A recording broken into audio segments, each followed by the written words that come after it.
Hey everyone, welcome to the learning hub. और मैं आप लोगों के लिए अगले 10 क्वेश्चन जो है वो लेकर आई हूँ HSSC specially group C and D के लिए।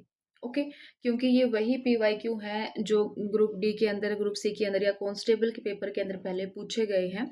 तो वहीं से मैंने इनको एक्सट्रैक्ट करके आप लोगों के लिए ये फाइल जो है वो रेडी की है। डन। सो स्टार्ट करते हैं हम क्वेश्चन नंबर 1 से। और साथ के साथ आप भी ट्राई कीजिएगा आपके कितने मार्क्स बनते हैं इस 10 क्वेश्चन या 12 क्वेश्चन के अंदर। शायद 12 क्वेश्चन है इसके अंदर। इन 12 क्वेश्चन में आप कितने नंबर ले पाते हैं वो भी आप मुझे कमेंट सेक्शन में रिप्लाई कीजिएगा। ओके, सो स्टार्ट करें हम क्वेश्चन नंबर 1 से। That is the sound travels fastest through. जो साउंड है वो सबसे ज़्यादा फास्ट किस में ट्रैवल करती है? ये हम 2-3 बार कर चुके हैं। हमने जितने भी अब तक प्रैक्टिस सेट किए हैं उन सब के अंदर 2-3 बार ये क्वेश्चन जो है वो रिपीट हो चुका है। तो अब तक आपको जिसका आंसर आ चुका होगा कि साउंड जो है वो सबसे फास्ट किसके अंदर ट्रैवल करती है। अगर देखा जाए सबसे पहला ऑप्शन क्या है हमारे पास, वैक्यूम है। साउंड इसके अंदर ट्रैवल नहीं करती, तो वैक्यूम का तो ऑप्शन हमने कट कर देना है। एयर है, वाटर है एंड देन स्टील है। एयर को अगर हम क्या माने, गैस मान ले। वाटर क्या हो गया हमारा, लिक्विड हो गया। और स्टील क्या हो गया हमारा, सॉलिड हो गया। तो जितना हम जानते हैं जो भी है, मतलब जो साउंड है वो सबसे ज्यादा ट्रैवल किसके अंदर कर रही है, हमारे साउंड ट्रैवल करती है सॉलिड के अंदर। किसके अंदर ज्यादा ट्रैवल करती है, सॉलिड के अंदर। तो आंसर यहाँ पे हमारा क्या हो जाएगा, ऑप्शन नंबर डी। और इसका साथ के साथ चार्ट भी आपने याद रखना कि सॉलिड के अंदर सबसे ज्यादा फास्ट ट्रैवल करती है, आफ्टर दैट लिक्विड के अंदर करती है, और सबसे कम जो है वो गैस के अंदर करती है। इसको इस तरीके से भी याद रख लेना है। देन हो जाएगा ये वाला question. Next is the which of the following constituents of pollutant exhaust is hazardous to human? ये यहाँ पे कुछ पोल्टेंट मेंशन है। कार्बन मोनोक्साइड है, कार्बन डाइऑक्साइड है, लेड पार्टिकल्स है और कार्बन पार्टिकल्स है। ये जो पोल्टेंट एग्जॉस्ट होता है, मतलब ये जो हानिकारक गैसेस जो बाहर निकलती है हमारे एटमॉस्फेयर के अंदर, तो इसमें से सबसे ज्यादा खतरनाक कौन सी है ह्यूमन बींग के लिए? सबसे ज्यादा जो खतरनाक होने वाली गैस है वो होती है हमारी कार्बन मोनोऑक्साइड। कौन सी है यहाँ पे, कार्बन मोनोऑक्साइड। क्योंकि ये जब इनकम्प्लीट कंबशन होता है ना, मतलब कि जब भी हम कोई चीज जलाते हैं तो जब वो पूरी नहीं जलती है तो वो इनकम्प्लीट रह जाती है, तो उसमें से जो गैस निकलती है वो गैस कौन सी होती है, कार्बन मोनोऑक्साइड। अब ये सबसे खतरनाक कैसे हो सकती है, क्योंकि ये क्या करती है, ये हमारी बॉडी के अंदर जाके, हमारी लंग्स के अंदर जाके ये क्या करती है, ऑक्सीजन के साथ compete करती है। मतलब हमारे बॉडी पार्ट्स के अंदर ऑक्सीजन को जाने नहीं देती है ये, क्योंकि ये स्ट्रोंगली बाइंड हो जाती है। किसके साथ बाइंड हो जाती है, हीमोग्लोबिन के साथ। और बाइंड होकर ये क्या बनाती है, कार्बोक्सी हीमोग्लोबिन। Carboxy haemoglobin.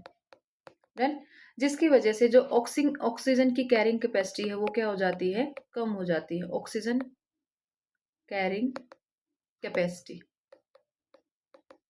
क्या हो जाएगी, लो हो जाएगी। देन इसलिए ये सबसे ज्यादा क्या है, कार्बन मोनोऑक्साइड जो है वो सबसे ज्यादा खतरनाक गैस होती है ह्यूमन बींग्स के लिए।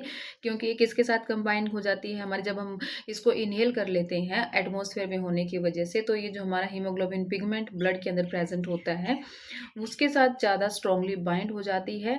तो बना क्या लेती है, कार्बोक्सी हीमोग्लोबिन बना लेती है, जिसकी वजह से ऑक्सीजन की कैरिंग कैपेसिटी कम हो जाती है। राइट।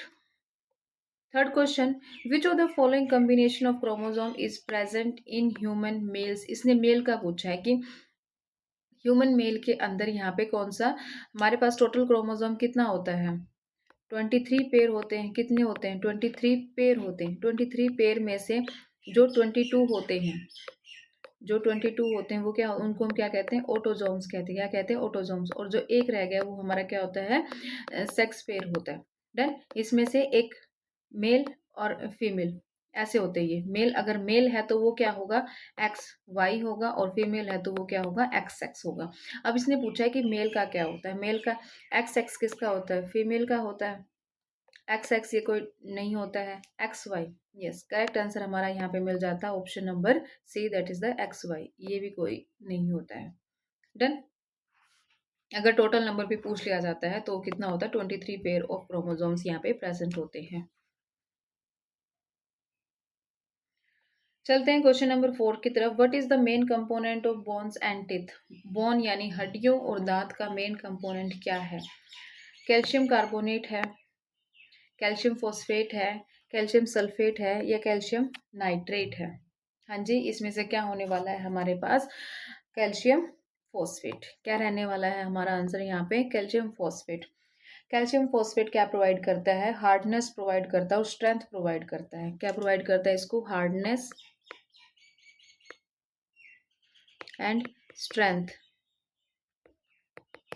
ये दोनों चीजें इसको प्रोवाइड करता है। तो कौन सा मिनरल इनके अंदर प्रेजेंट होता है? बोन्स एंड टीथ के अंदर calcium phosphate. Question number 5, which of the following is affected by rickets in the human body? अगर रिकेट्स हो जाती है, रिकेट्स किसकी वजह से होती है? विटामिन डी की कमी से होती है। किसकी वजह से होती है? विटामिन डी की वजह से होती है रिकेट्स, है ना। चिल्ड्रंस के अंदर मेनली होती है। तो अगर रिकेट्स हो जाता है ह्यूमन बॉडी के अंदर, तो वो सबसे ज़्यादा कौन से बॉडी पार्ट को इफेक्ट करने वाला है? बोन्स को यानी हड्डियों को, टिश्यूज को, मसल्स को, या फिर ब्लड को? तो सबसे ज़्यादा वो इफेक्ट करने वाला है, किसको इफेक्ट करेगा? बोन्स को। क्या करेगा इसके अंदर? वो बोन्स को इफेक्ट करेगा। और कैसे इफेक्ट करेगा? मतलब वैसे तो हमारी बोन्स क्या होती हैं? हार्ड होती है, उनके अंदर जान स्ट्रेंथ होती है ना। चलने फिरने की स्ट्रेंथ होती है। वो वेट को भी क्या करती हैं? होल्ड करके रखती हैं। बट अगर रिकेट्स चिल्ड्रंस के अंदर अगर ये रिकेट्स हो जाता है विटामिन डी की डेफिशिएंसी की वजह से, अगर ये बीमारी हो जाती है, तो इसकी वजह से बोन्स जो है वो क्या हो जाती हैं? वीक हो जाती हैं। बिल्कुल ही क्या हो जाती हैं? वीक हो जाती हैं और डिफॉर्म्ड हम इसको कह सकते हैं। मतलब ऐसे सीधी नहीं होती हैं वो। Then next is the sixth question, which vitamin is produced in the human body through exposure to sunlight? Yes, अगर हम ह्यूमन बॉडी को सनलाइट यानी कि सन की रेज के अंदर रखते हैं, तो हमें कौन सा विटामिन यहाँ पे मिल जाता है? Vitamin A, vitamin D, vitamin के, या फिर विटामिन बी 12? तो जो हमें सनशाइन जिसको हम कहते हैं, सनशाइन विटामिन जिसको हम कहते हैं, वो कौन सा है? हमारा विटामिन डी। कौन सा है? हमारा विटामिन डी। पार्टिकुलरली जब हम कौन सी रेडिएशन से मिलता है? UV B. ये भी याद रखना है, यूवी बी रेडिएशन से।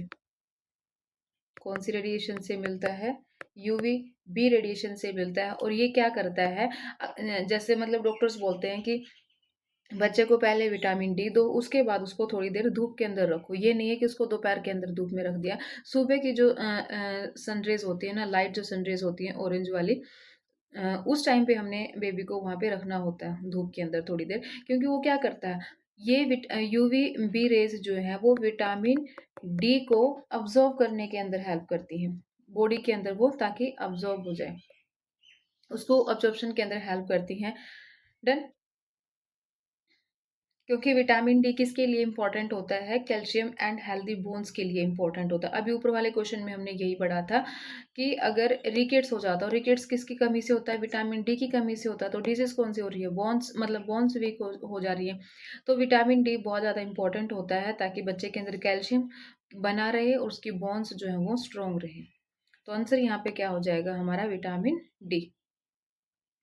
Next is the baking quality of wheat is attributed to. जो बेकिंग क्वालिटी होती है व्हीट के अंदर, गेहूं के अंदर, वो किसकी वजह से होती है? ग्लूटेनिन की वजह से होती है। मतलब उसके अंदर कौन सा प्रोटीन जो है वो प्रेजेंट होता है? ग्लूटेनिन प्रेजेंट होता है, या ग्लूटेन प्रेजेंट होता है, ग्लूटामिक एसिड प्रेजेंट होता है, या इनमें से कोई भी नहीं होता है? तो जो वीट होती है हमारी, वीट के अंदर कौन से प्रोटीन प्रेजेंट होते हैं? इसके अंदर प्रेजेंट होता है वीट के अंदर हमारा, एक सेकेंड, हाँ, ग्लाइडिन प्रेजेंट होता है। क्या प्रेजेंट होता है? ग्लाइडिन प्रेजेंट होता है, प्लस ग्लूटेनिन प्रेजेंट होता है। ये दोनों प्रोटीन जो है वो हमारे वीट के अंदर प्रेजेंट होते हैं। और ये दोनों कंबाइन करके क्या बना देते हैं? ये दोनों कंबाइन करके बनाते हैं ग्लूटेन।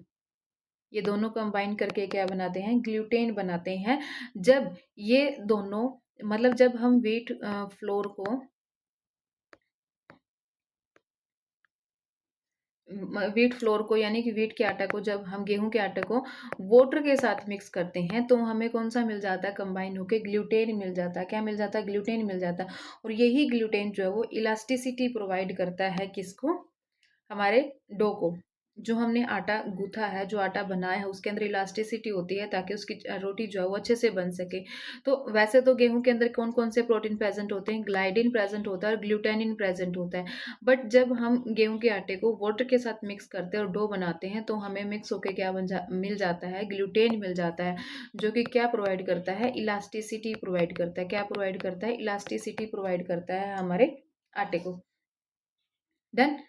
और उसके अंदर वो वाटर मॉलिक्यूल्स के वो रखता है, मतलब गैस रखता है ताकि वो अच्छे से वो क्या हो सके, उसके अंदर फर्मेंटेशन हो सके। क्योंकि इसने बेकिंग क्वालिटी पूछी ना, बेकिंग तो तभी होगी जब उसके अंदर फर्मेंटेशन हो रही है। तो ग्लूटेन क्या करता है, उसके अंदर गैस के होल्स जो है वो बना के रखता है ताकि वो अच्छे से फूलना स्टार्ट करे और उसके अंदर फर्मेंटेशन हो जाए। ओके। तो आंसर क्वेश्चन क्या था? The baking quality of wheat is attributed to, मतलब बेकिंग क्वालिटी किसकी वजह से आती है? तो किसकी वजह से आ रही है बेकिंग क्वालिटी? हमारी ग्लूटेन की वजह से आ रही है। सेकंड क्वेश्चन आपने यहाँ पर ये याद रख लेना है कि व्हीट के अंदर कौन से प्रोटीन प्रेजेंट होते हैं। एक प्रेजेंट होता है हमारा ग्लाइडिन और दूसरा प्रेजेंट होता है हमारा ग्लूटेनिन। इतना याद रखना है आपने। Okay. Next is malt extracts of which crop are used as supplements in energy range drinks like Boost, Bournvita, Horlicks. Okay, जो बूस्ट होती है, बॉर्नविटा होता है, हॉर्लिक्स होता है जिसको हम दूध के अंदर मिला के पीते हैं, तो उसके अंदर माल्ट का जो एक्सट्रैक्शन होता है वो हमें किस क्रॉप से मिलता है? वीट से मिलता है यानी गेहूं से, ओट से, बार्ले से या ट्रिटिकेल से। किससे हमें यहाँ पे मिलता है? तो जो बार्ले है वो मिलता है हमें, सॉरी, माल्ट जो है वो मिलता है हमें बार्ले ग्रेन से। किससे मिलता है? हमें बार्ले ग्रेन से, जो कि एज ए इंग्रेडिएंट यूज होता है हॉर्लिक्स के अंदर, बॉर्नविटा के अंदर, बूस्ट के अंदर। डन? कहाँ से मिल रहा है हमें माल्ट? बार्ले से। Ninth question, which of the following is not a layer of uterus? इसमें से कौन सी लेयर प्रेजेंट नहीं होती है यूट्रस के अंदर? तो यूट्रस की तीन मेन लेयर होती है, यूट्रस की तीन लेयर होती है।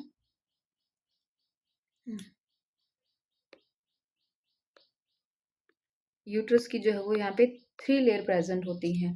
सबसे पहले अगर हम बाहर की तरफ से चलें तो बाहर की तरफ कौन सी प्रेजेंट होती है? पेरीमेट्रियम। कौन सी प्रेजेंट होती है? पेरीमेट्रियम।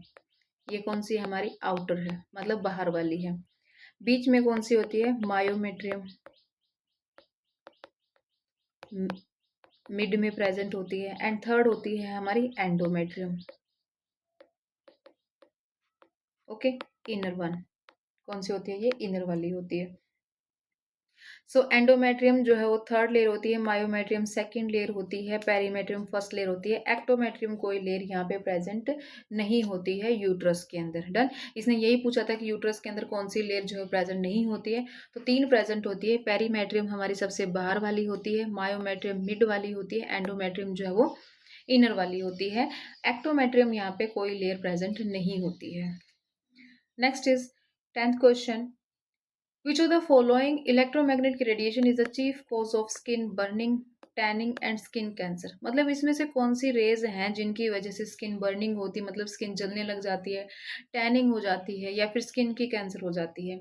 यूवी रेज है, यूवी बी रेज है, यूवी सी रेज है, या फिर none of this?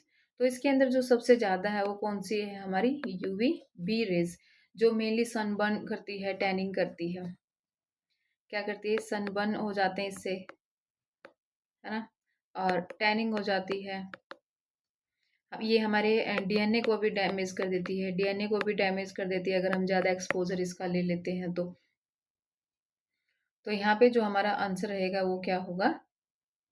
UV B rays.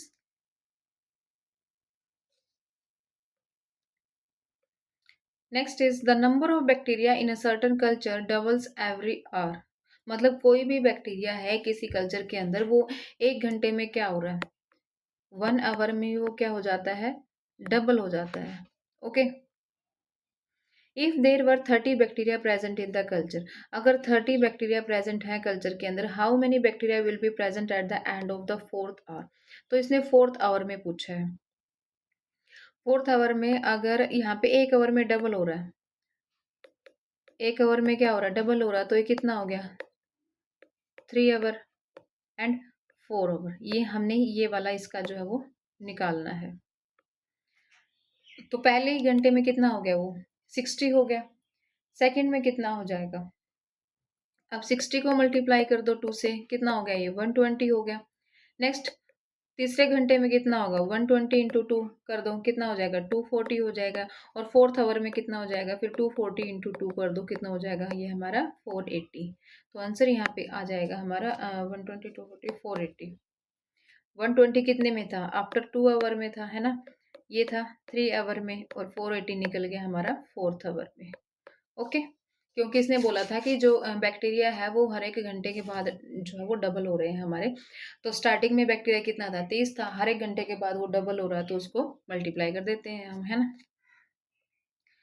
Next is the stomach of ruminants. Ruminants कौन से होते हैं, जो जुगाली करने वाले एनिमल्स होते हैं, जो बैठे बैठे जुगाली करते रहते हैं ना, वो वाले एनिमल्स कौन से होते हैं हमारे रूमिनेंट्स होते हैं, जैसे उनकी बफेलो है हमारी। Stomach of ruminants is divided into, अच्छा, हाँ, तो जो पाचन तंत्र है यानी कि जो स्टमक है र्यूमिनेंट्स एनिमल का, वो कितने पार्ट्स में डिवाइड किया गया है, 4 पार्ट के अंदर, 2 पार्ट के अंदर, 3 पार्ट के अंदर, या फिर 5 पार्ट के अंदर। वो डिवाइड किया जाता है भाई 4 पार्ट्स के अंदर। कितने पार्ट्स के अंदर डिवाइड होता है वो 4 पार्ट्स के अंदर। 4 पार्ट्स कौन कौन से हैं इसके अंदर होता है, rumen, reticulum, abomasum and omasum. Done.